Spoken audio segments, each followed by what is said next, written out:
Hi, welcome. In this video, I'm out here once again with Cooper, focusing on responses, and again, focusing on the assist to stand response. So here again, working on shaping, lining this up in terms of really making sure that Cooper is in really close to me as I'm doing this. So again, you can see me walking again with Cooper, just taking my time, really focusing on really better moments, okay, establishing better moments, so that this lines up properly. Now, I understand developmentally, okay, as Cooper starts to get a little bigger, this is just going to get better, okay, in terms of just how this all lines up, because again, having the advantage of starting him young for service dog training, this is all just establishing the standard at the beginning. So really just a lot of repetition, but again, once the standard has been set by way of the expectation, by way of how you're interacting with him, it all lines up great. So there isn't so much of, working on trying to reverse things. So here, having the advantage of working with a younger dog. So here, again, I'm going to be moving with Cooper very intentionally, very slow, and just really making sure that he's right in beside me first before I even start to give him the command for standing. Okay, so, but again, having the chair here again. Last video I didn't get too much into the chair because again, just really making sure this lines up. So this is the thing, when I'm doing this type of training, I don't have certain expectations as to how far I'm going to get, okay? Because understand, it's a moment of contact. It's the very moment that you start to interact, that's what defines what you're gonna do. So it's never about distance, it's not about certain expectations, it's about making sure you're setting the standard right away. So again, even in terms of, say, going into a store, wanting to make sure that, right as soon as, say Cooper comes out of the vehicle, really lining it up, making sure that he understands the expectation. So here I'm gonna start moving with Cooper. Now again, as I move with him, notice here, I'm gonna put him right again, I want him right beside me, so I'm gonna really shift him over here because the tendency is, when I give him the command to stand, is he wants to slide out right away. So here, just taking my time, moving with him, but making sure he comes right into the boxed area here, right in beside, nice and tight, nice and lined up. Same thing, I move with him. So notice here, I'm not even, trying to work on the command here. I'm just going to move him over, tighten this up. Same thing, tighten it up.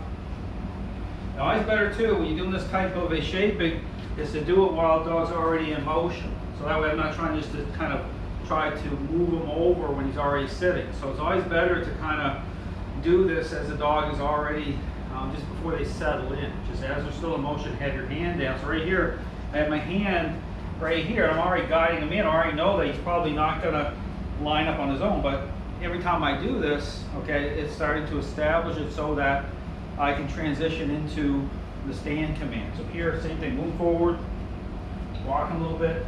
Want him right in, see how I'm kind of guiding him right over, right there. That's the expectation. Now once I have a good level of agreeableness with that, then I can start to think about giving another command. Because when I put pressure on him, I want to line up exactly where I want him to be. He's doing really good. So probably the next motion here, I'm right in. Now this is where I'm going to give the command. Stand. Good boy, good boy, good boy, good boy. See, that set up a really good moment there. Good boy. Stand, good boy. Stand, good boy. Now I'm going to bring him in. Now again, when he goes into a transition from the stand to back to the sit, I want to shuffle him, move him right into where he needs to be. So I had a really good moment right there. Again, focus on getting this lined up again, right in, nice and tight. Stay right in. I want it right in here. Because again, I want it nice and close. Get nice and close in. A lot of just repetition.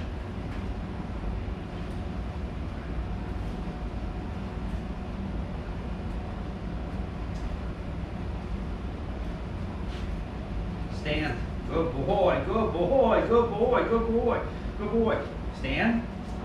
Stand. Good boy, good boy. Stand. Good boy, good boy. Great moment. Bring him back in. Very good. Now bring him around to the chair this time. This time I am going to work on the chair for a moment. Same thing, nice and tight.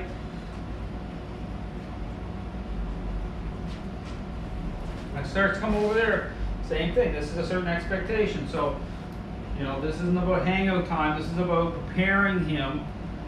I don't want you sniffing. So, understand when dog starts to sniff, looks really cute, right? Look at him looking at me like, hey, please pet me. No, okay? All right, because that to him will represent focusing another way, right? You know, control. So here, this is about, you know, still, it's about who's in control because I need him to do the stand command in a moment, but that, therefore I need a different type of focus, okay? So I need to generate that. So this is like a parent-child relationship. So here, you know, that's why I got the choke chain on him a certain way. I'm communicating with him, see a certain thing, moving over here, making the adjustment. Gotta be assertive, right? I have to let him know that, hey, this is about to take another path here in a moment, and so I want him to be in the right state of mind. Stand. Good boy, good boy, good boy, good boy, good boy, good boy, good boy, good boy. That was great. So there, right there, I actually put quite a bit of pressure on him. Be able to stand up. Pretty good. Now bring him back in again. Again, same thing. Line this up. Down. It's time to put him into a down for a moment. So here, mimicking, again, being in, I say, a restaurant, certain setting here. Want him to relax here for a few minutes. But again, when I you know, transition them into the command for assisting me, you know, you can prep them through doing the sit first and then the command. But here, you notice how I have the, you know, the choke chain with the leash. And so even when I'm about to prep a dog to let them know to go from, say, total relaxation, almost like sleeping, it's good to kind of prep them a little bit by just putting some tension on the leash right here. So I put enough tension on the leash, kind of wakes them up a little bit, right? Brings focus to me saying, okay, Dale's about to, you know, generate or a certain expectation. He wants me probably to help him stand up here in a moment. So here, same thing. So just want to generate a little bit of tension here to kind of get his attention a little bit. And now I'm just putting a little pressure. I'm not tapping or like that. But notice here, I just put a little pressure because it's about intent. He knows that, okay, he's bringing a little bit more influence to the leash that he normally doesn't do. Because if I was letting him to relax or going to sleep, you know, I take the tension right off fully and see, then he knows, okay, Dale's taking the tension fully off the leash. He's put me down in the down position the right way, and he can go to sleep fully. Right, start to, you know, see right here, start to relax more. But again, I'm about to get him to go up into the stand. So here, when I'm preparing his mind, see right there now, see now there's tension. He knows, okay, Dale's about to do something.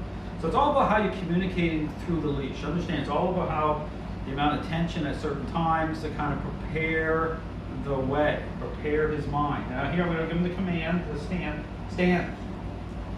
Good boy, good boy, good boy, good boy, good boy, good boy. That was great, okay? That was a really good moment. So we're going to end on that note, okay? So, you know, it's all about